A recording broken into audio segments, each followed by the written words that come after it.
Lord मेरे प्रियो, आज फिर से प्रभु का वचन लेके आई हूँ। आज सत्मपति का सुसमाचार अध्याय 1 पद संख्या 18 से 25 में आज पढ़ सकते हैं। प्रभु की जन्म के बारे में यहाँ पे वर्णन दिया हुआ है, कैसे वो इस दुनिया में आई, इसके बारे में हम इस वचन में पढ़ेंगे प्रियो। तो प्रभु यीशु का जन्म कैसे हुआ? ईसा मसीह का जन्म इस प्रकार हुआ था कि उनकी माता मरियम की मंगनी यूसुफ से हुई थी और उनके साथ रहने से पहले ही माता मरियम पवित्र आत्मा से गर्भवती हुई थी, है ना। वो ये चीज़ जो है यूसुफ को पता चला और वो माता मरियम का त्याग करने की सोच रहे थे, लेकिन स्वर्गदूत उनके स्वप्न में आके बोले कि आप इनसे त्याग नहीं कर सकते हैं, क्योंकि जो इनके गर्भ में है वो पवित्र आत्मा के द्वारा है।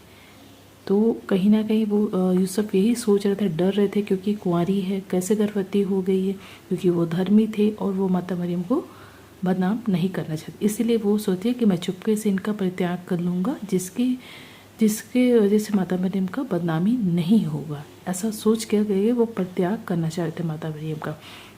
लेकिन स्वर्गदूत उनको उनके स्वप्न में आके उनसे ये कहा है कि डरिए नहीं, आप जो है ये माता मरियम जो है पवित्र आत्मा के द्वारा ये जो है गर्भवती हैं, और इसका नाम क्या रखना है? ईसा, यीशु। इसका अर्थ होता है ईश्वर बचाता है ना। क्योंकि उन्होंने कहा कि स्वर्गदूत ने क्या कहा कि आप इसका नाम ईसा रखेंगे, क्योंकि वे लोगों को उनके पापों से मुक्त करेगा। जी हाँ प्रियो, प्रभु यीशु हमारे लिए इसलिए आए क्योंकि हमें वो पापों से छुटकारा बचाने आए। हमें बचाने के लिए, हमारे पापों से मुक्ति दिलाने के लिए प्रभु का जन्म इस दुनिया में हुआ था, जो कि आज हम इस जो त्यौहार है जो 25 दिसंबर को इसी रूप में आज हम मनाते हैं, है ना।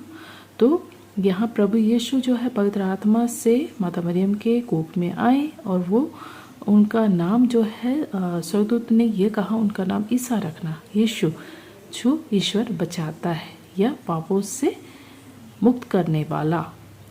तो यहाँ ये जो नबी के मुख से प्रभु के द्वारा जो लिखला हुआ था, प्रभु जो नबी को बताना चाहते थे वो यहाँ पे पूरा हुआ, इसलिए ये चीज़ होना था।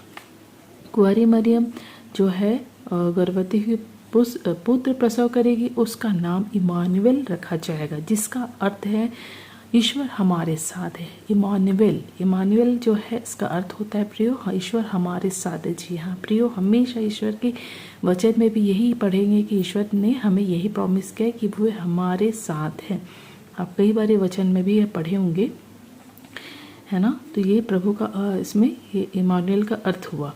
और यूसुफ जो है नींद से उठकर प्रभु के स्वर्गदूत की आज्ञा मान करके माता मरियम को अपने यहाँ ले आए और यूसुफ जो है उनको अपने साथ रखे, है ना। प्रभु यीशु का जो एक वचन थे, सब जिस तरीके से प्रभु सोचे थे ईश्वर ने, वो सारा कुछ वहाँ पे हुआ। और ये सब चीज़ वहाँ पे एक पल में नहीं हुआ, बहुत समय लगा, लेकिन वो फिर स्थिति ने माता मरियम और यूसुफ ये दोनों प्रभु यीशु की आज्ञा को माने।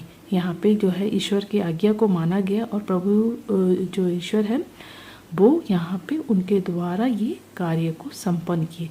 बहुत आश्चर्य बात है ना। कोई भी ऐसा अचानक किसी के पास ये चीज़ आकर कहेगा तो उसको एक्सेप्ट करने में कितना समय लगेगा, लेकिन माता मरियम ने एक्सेप्ट किया। यूसुफ भी जो थे वो भी डर रहे थे, लेकिन फिर भी उन्होंने एक्सेप्ट किया और वो चीज़ जो है ईश्वर का जो प्लानिंग था इसको उन्होंने कंप्लीट किया, जो कि बहुत ज़्यादा ये उनके द्वारा यहाँ पे सहयोग किया गया। स्वर्गदूत भी थे, नबी के द्वारा जो बताया गया वो चीज़ पूरा होना था, इसलिए यहाँ पे ये सारा चीज़ हुआ। तो बहुत अच्छी बात है। प्रभु यीशु जो है यहाँ पे इस द्वारा, मतलब इस प्रोसेस जो भी हुआ वहाँ पे इस द्वारा प्रभु यीशु इस दुनिया में आए और हमारे पापों से या पापों को बचाने के लिए जो है हमें इस दुनिया से मुक्ति दिलाने के लिए जो है हमारे बीच में आए, जो कि एक मानव रूप का जो था धारण करके हमारे बीच में रहे। कितने अनोखा बात है ना प्रियो, इसकी गहराई कितनी अधिक आप समझ पाएंगे, कितने मतलब कितनी बड़ी बात है। पहले जो हमारे समय में ईश्वर हमारे बीच में रहते हैं, 3 जन के रूप में है। तो हमें कितना इतना मतलब सोचिए, अगर उस चीज़ को इमेजिन कि उस समय में यहाँ पे प्रभु यीशु जो है हमारे बीच में आए, एक मनुष्य रूप धारण करके, कितना उस समय ब्लेसिंग रहा हुआ उस समय के लोगों के लिए।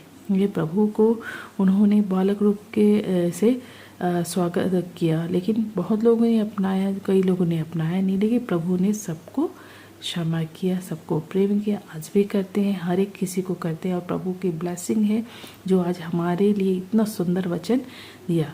बहुत ही आश्चर्यचकित बातें थी जो कि माता मरियम और संत जोसेफ ने इस चीज़ को कंप्लीट किया।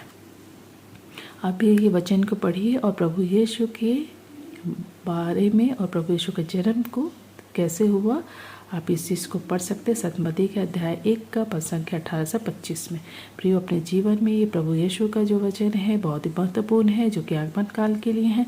प्रभु हमसे ये डायरेक्टली बात करें कि प्रभु यीशु हमारे लिए क्या क्या किए हैं और क्या करने वाले हैं, जो कि उनके लिए कोई बात असंभव नहीं है। हर एक बात में प्रभु की सामर्थ्य बहती है, और प्रभु यीशु को अपने जीवन में आप हमेशा पहला स्थान दीजिए।